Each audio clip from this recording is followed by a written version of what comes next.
Today we're gonna talk about how Christians appropriated and repurposed ancient Roman buildings. In a way, this is a continuation of the previous video on this channel, the video dedicated to the wonders of ancient Roman technology, which more or less demonstrates that we're dealing with essentially an industrial society. Please check the link somewhere in the corner of the screen or in the description. I've chosen 10 structures, well actually a bit more than 10, but the video is divided into 10 main segments.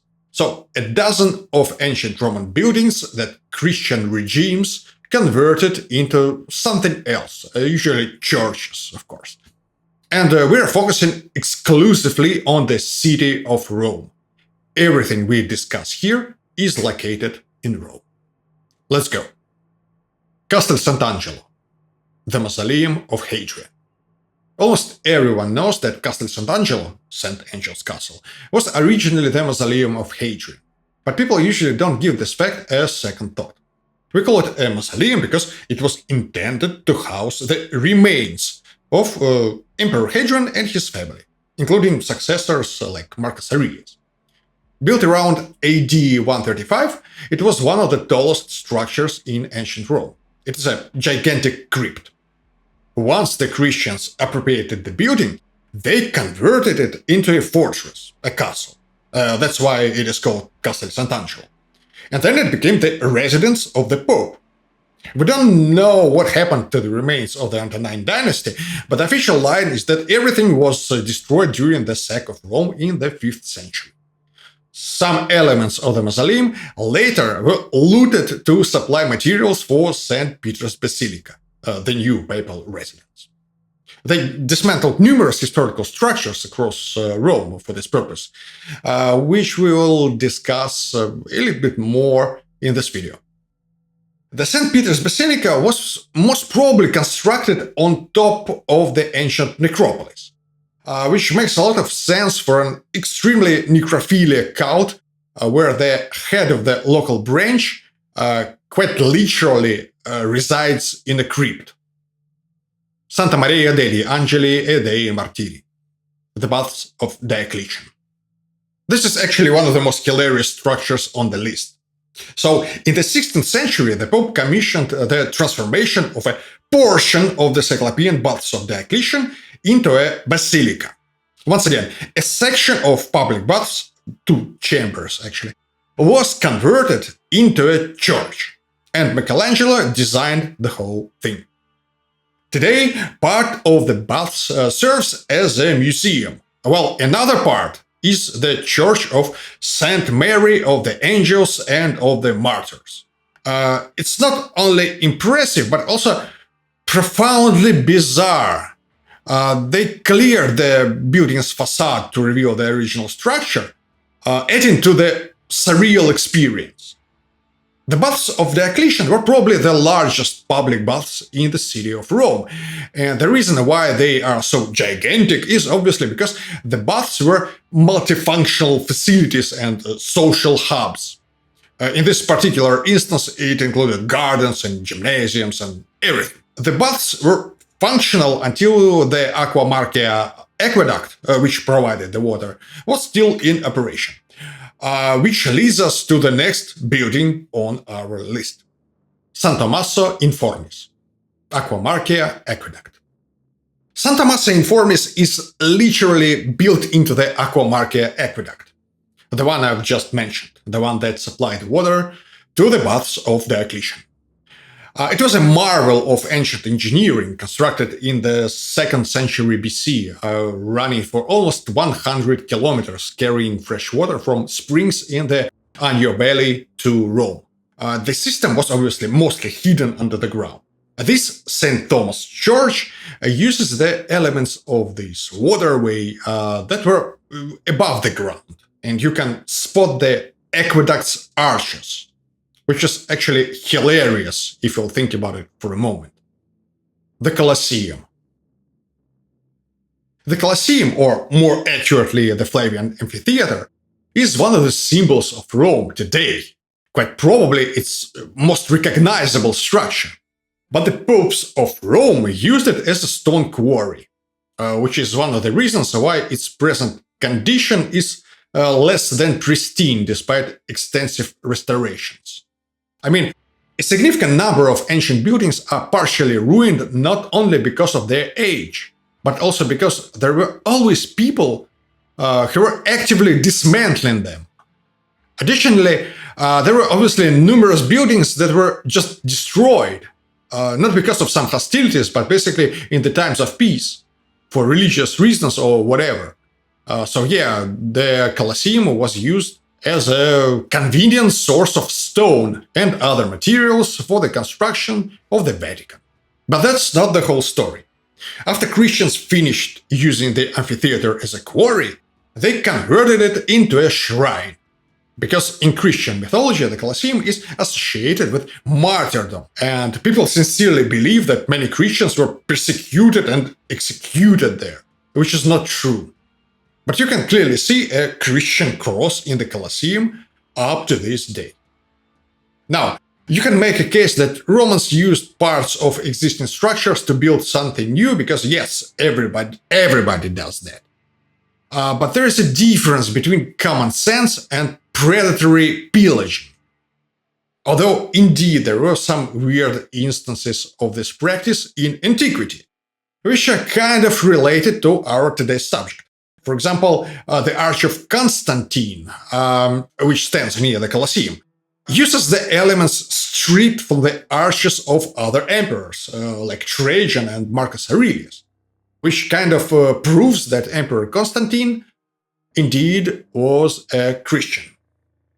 Just kidding, he probably wasn't. The Pantheon. The Pantheon is one of the best preserved ancient buildings in Rome. Partially because it was converted into a church dedicated to Saint Mary and the Martyrs. I've discussed the Pantheon more than once, so please check some of the related videos, the links are in the description. But in short, it is one of the main architectural achievements of ancient Romans and of human civilization in general.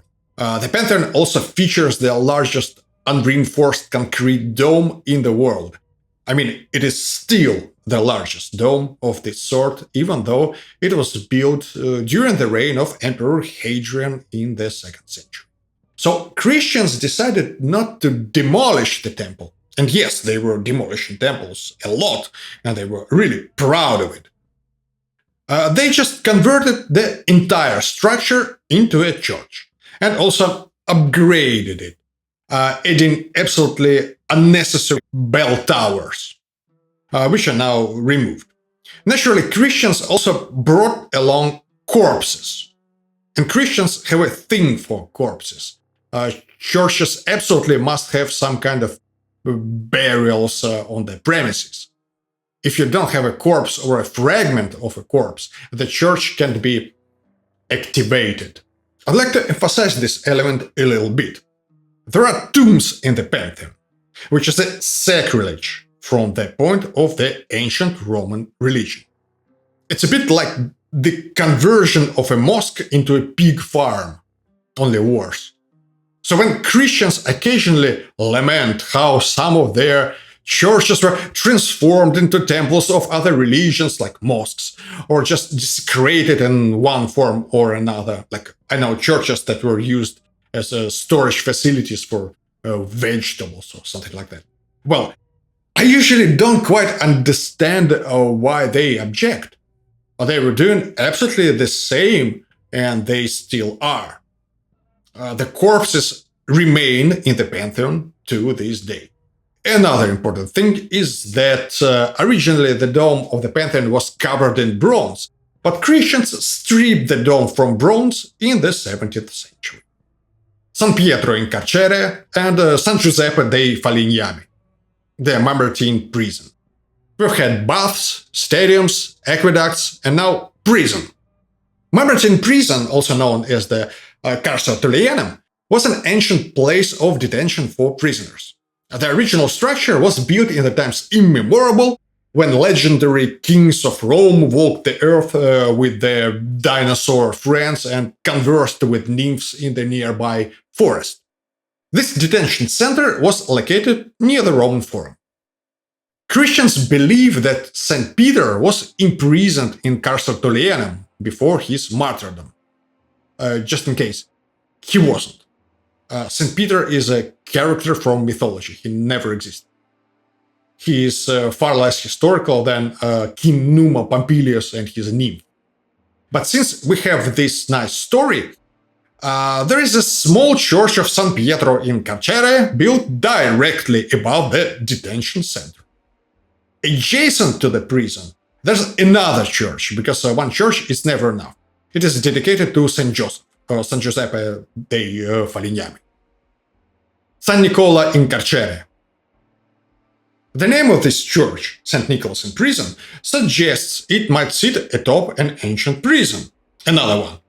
Well, it doesn't. Instead, it was built on the remains of not one, but three ancient Roman temples, those of Janus, Juno Sospita, and Spes. Spes is essentially a personification of hope. The church incorporates the remnants of the structures, and you can clearly see reused Roman columns embedded in the church's walls. And there's obviously more stuff inside.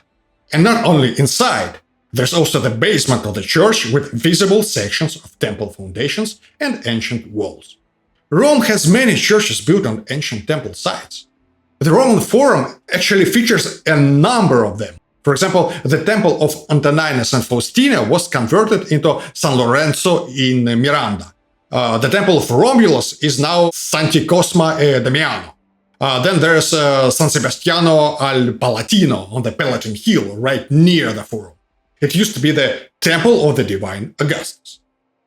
But I included this one, St. Nicholas in Prison, to the list because, well, come on, three ancient Roman temples. It's not one, three. San Giovanni in Laterano. This one is probably the least interesting on the list, but it should be included because actually it is the highest ranking basilica in Rome. And according to the Christian mythology, it is also probably the oldest.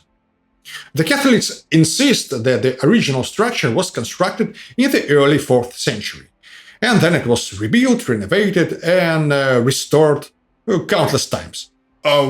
Just like the majority of reasonably old Christian churches. They usually have the typical legend that goes like this.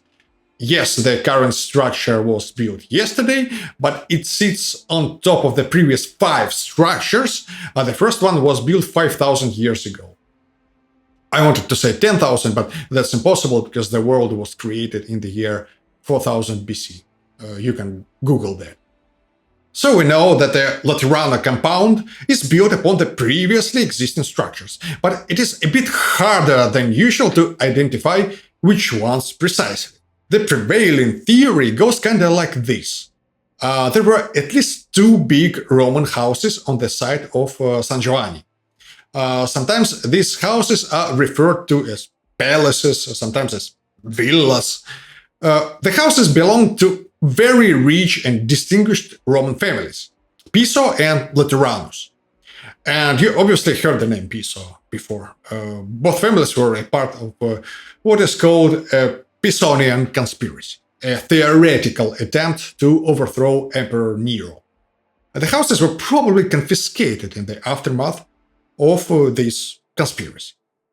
It is believed that more than 2 centuries later, these houses were joined together to form one gigantic house, known as the Domus Faustae, which supposedly was the residence of the wife of Emperor Constantine. So this residence became the basis of the compound of San Giovanni in Laterano, the number 1 church in Rome, and the residence of the Pope, the Lateran Palace.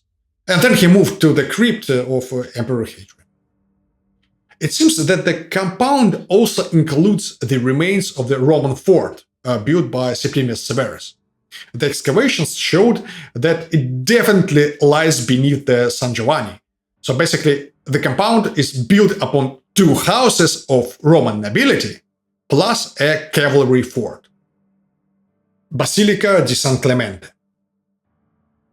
The Basilica di San Clemente is famously built over an ancient Mithraeum, which is interesting for several reasons. First of all, it looks like Christians had an actual habit of building their temples on top of the ancient places of worship associated with this cult.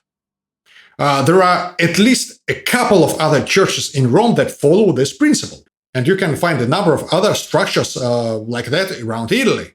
The cult of Mithras is one of the direct precursors of the syncretic religion of Christianity, and you can advance a theory that these links are actually much deeper than it usually seems. Well, like a few meters deep, literally. Mithraeums were underground shrines, and now they remain underground as well, in the basements of Christian churches, so to speak.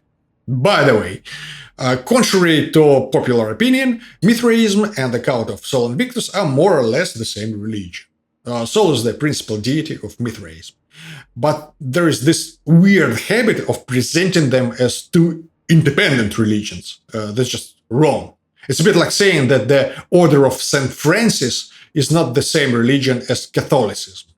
So yeah, in Basilica di San Clemente, you are actually allowed to go downstairs and see the remains of Mithraeum, if you buy an overpriced ticket, obviously. Naturally, everything there, all the excavations, and probably the interpretations of excavations are supervised by the Catholic Church. I mention this for a reason. We will talk about it a bit later. Information stands will tell you probably something in the lines that, the fact that the church sits on top of the Mithraeum is a coincidence. But it is most certainly anything but a coincidence. As far as I can remember, it's been a reasonably long time, really. The information in the basement used very interesting vocabulary. For example, calling Jesus the one true God. It is a very scientific information. I wanted to take a photo of this hilarious stuff, but you're not allowed to take any photos there. Naturally, the Mithraeum isn't the only thing you can find in the basement of the church. There are also corpses, including important ones like Saint Cyril, a significant figure in Eastern Orthodox Christianity. The catacombs. The catacombs of Rome is an extensive network of underground burial sites that span something like 150 kilometers. It is a vast structure, and the structure is controlled by the Vatican. Any research and any archaeological discovery is sanctioned and interpreted in a way that is beneficial to the Catholic Church. The idea of the catacomb Christianity is an important part of the mythology, so you will hear the stories about how Christians repurposed these sites for discreet burial and worship. But it is clear that this is mostly, or maybe even exclusively, ancient Roman places of burial, and any serious, unbiased, and independent research could produce some very interesting results. Instead, several spots of the catacombs essentially have become tourist attractions for Christians. Photography is prohibited, and visitors are always accompanied by a Vatican-employed guide who leads them on a brief tour, usually around 10 minutes long. And the guide will explain you this Christian legend, how everything around is very Christian, and show you marks on the walls that prove this idea. Like a picture of a stylized fish, because the fish is believed to be a symbol of the early Christians for reasons which are so profoundly stupid that I'm absolutely stunned why anyone would believe this. This idea of a fish being the symbol of the Christ is frequently used by the Church to find traces of Christianity in classical antiquity. They just have this habit of seeing an ancient mosaic floor with a dolphin as a decorative element and going like, oh, early Christians. Which is a little bit like, if 500 years from now someone will excavate a building and find a porcelain cat figurine or bathroom tiles with cats and go like, Muslims lived there. Cats are sacred animals in Islam. There is a hadith that says that the Prophet liked cats.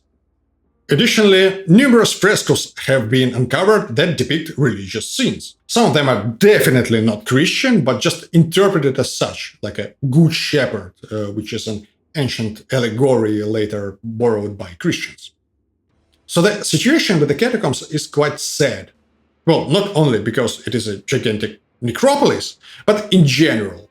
And it also makes you think, once again, why all of this is so important to the Christian church, and why this church is so necrophilic, with popes living in a crypt, dead bodies everywhere in churches, and churches themselves sometimes use human remains for decoration, although they mostly stopped doing this in the 20th century. The catacombs is one of the most bizarre and most sinister places appropriated and repurposed by Christians. You might think that this is a surprisingly anti-Christian video. In a way, yes. But it demonstrates a number of things. First of all, how the civilization degraded from building the Pantheon to repurposing public baths into churches. From the industrial era to pure barbarism. Second, it explains a little bit this idea that you can't genuinely love classical antiquity and be a Christian at the same time. It makes you a walking contradiction. So we're mostly done for today.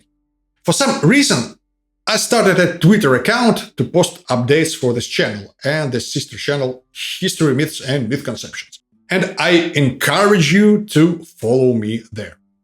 I'm not sure I will post something else apart from news and updates, but we'll see.